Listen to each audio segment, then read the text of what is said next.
Hello, my name is Jack Von Hazel, and this is my digital short titled Hate Speech Propaganda and the Danger It Poses to Americans. My thesis statement for this project was hate groups across the United States, or more specifically the group the Patriot Front, are responsible for acts of hate speech and hate speech propaganda, which is endangering the lives of all Americans, as seen in Lancaster, Pennsylvania. My fault line, topic, issue, and stakeholders were all discussed in the thesis statement. My stakeholders being the Patriot Front, which I said, and my other one being Anti-Defamation League, which I will go over later. My topic, hate speech propaganda, which I leaned more towards online in this one, but I also touched upon in real life too. And then the fault line being Lancaster County, Pennsylvania, where it is seen this topic and the stakeholder using this topic is seen a lot in that county. The reason that hate speech propaganda is endangering the lives of Americans is because this propaganda leads directly towards hate crimes and violence. The graph you see on the left is a distinction. The bottom one is tweets that are put out on like hate speech tweets that are put out on that day. And then to the left is the amount of hate crimes seen.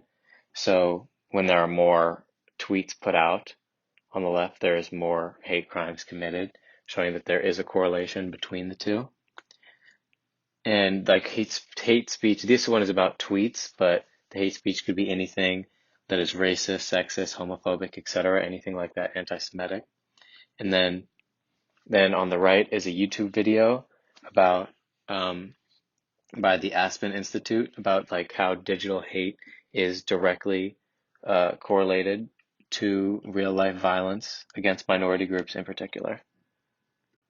Because of the Patriot Front's ideals and methods of protesting or rioting, people in Lancaster, Pennsylvania, and anywhere else with a large Patriot Front presence are in danger of getting hurt in the group's violent antics.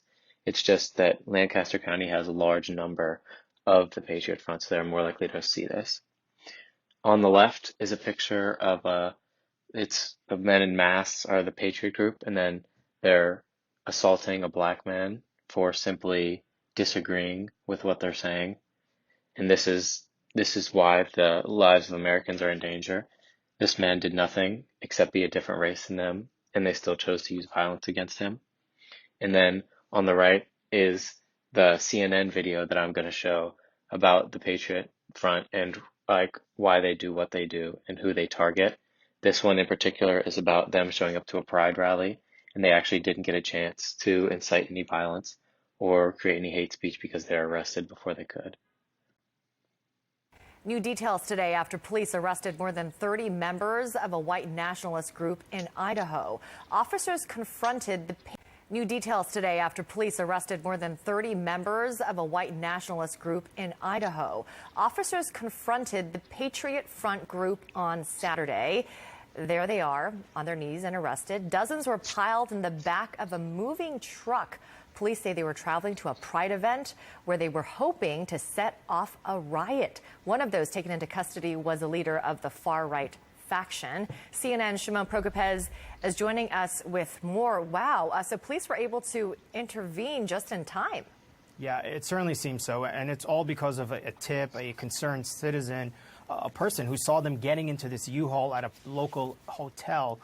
Dozens of people, the tipster described as getting into this U-Haul with masks and shields and all wearing the same clothing, khakis and a blue shirt. And so within minutes, police were able to intercept them and take them into custody. And that's the video you see there. They're wearing masks. Certainly very concerning. And I don't think that law enforcement has a full account yet of what these individuals were up to. And so what we're seeing is so far the local police, they're charging them with this misdemeanor count of conspiracy to riot.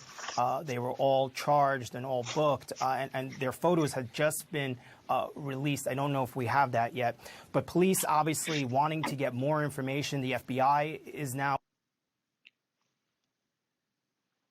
This video was just basically supposed to give you a little taste of what the Patriot Front is capable of. And well, in this video, they weren't even able to do anything and they were still all arrested, which just shows how much danger they pose.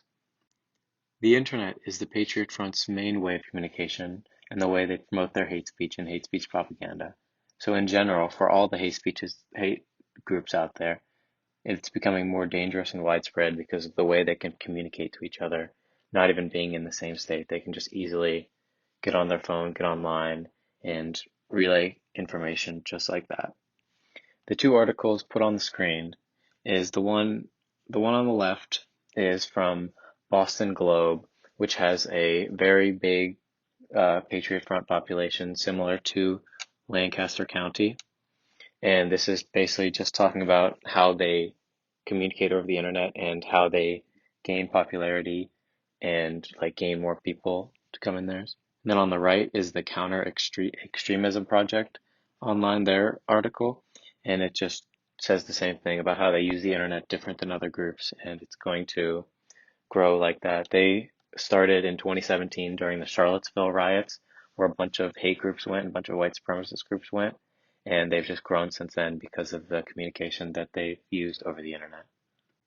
The Patriot Front is known to have a much younger group than other hate groups. That's because they mostly work online, and their online hate speech is so common and affects the younger generation who is constantly online. So this stuff is desensitizing them and might even want to like make them join the Patriot Front. The graph on the left is a percentage of teenagers in the United States who have encountered hate speech on any social media platform.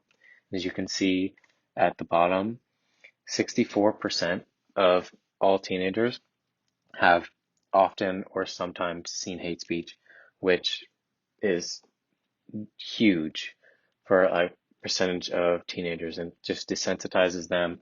And, maybe even a couple of them agree with what is being said. So there needs to be something done about cutting off the hate speech online so teenagers won't be able to see it. And then on the right is a article from The Conversation, which shows like it's about the beginning of COVID and how hate speech like kind of spiraled out of control during COVID because everyone was online. And there was a reported 70% increase in hate speech in online chats. An example of online hate speech being turned into real life violence is the Tree of Life synagogue shooting, which occurred on October 27th, 2018, where 11 people were killed by an anti-Semite who came in and shot and killed 11 people. And it says, as you can see on the screen right here, the tweet on the left, that was the day of the shooting.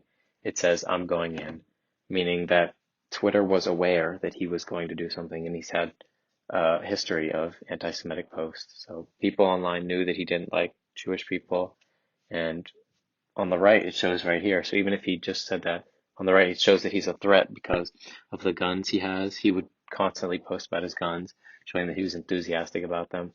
And the two of them combined, the anti-Semitism, the threatening happening online, including with the guns, is an immediate red flag.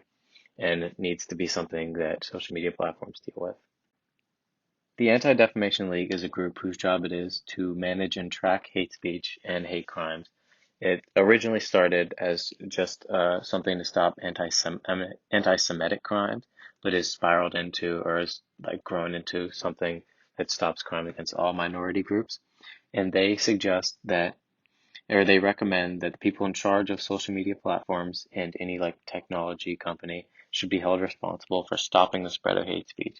Because of their giant platforms, anyone can go on it and anyone can say whatever they want or promote whatever they want.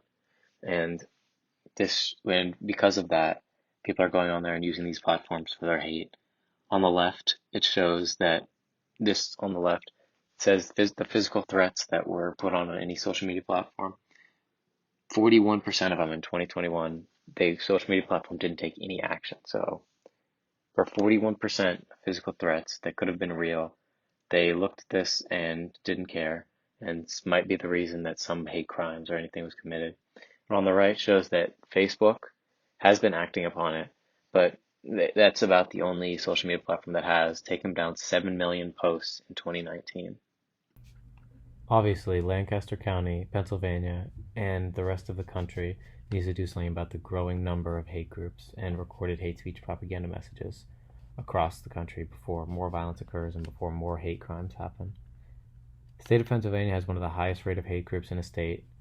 As you can see by the map on the left, they rank 8th. Out of everyone else, out of the other planet, the size of Pennsylvania is so much smaller than the other states. So this should not have been an issue for Pennsylvania, but it is, as they have they're ranked number one in hate speech propaganda encounters. And on the right is an article from someone who lives in Lancaster County, who has seen the hate speech that they have, like the hate speech that they put out and everything, and it is destroying their community, and they think they need to put a stop to it. And this is why hate groups across the United States, more specifically the group the Patriot Front, are responsible for acts of hate speech and hate speech propaganda, which is endangering the lives of all Americans, as seen in Lancaster, Pennsylvania in specific. These are all the sources I used for the video for the project, the videos and the articles.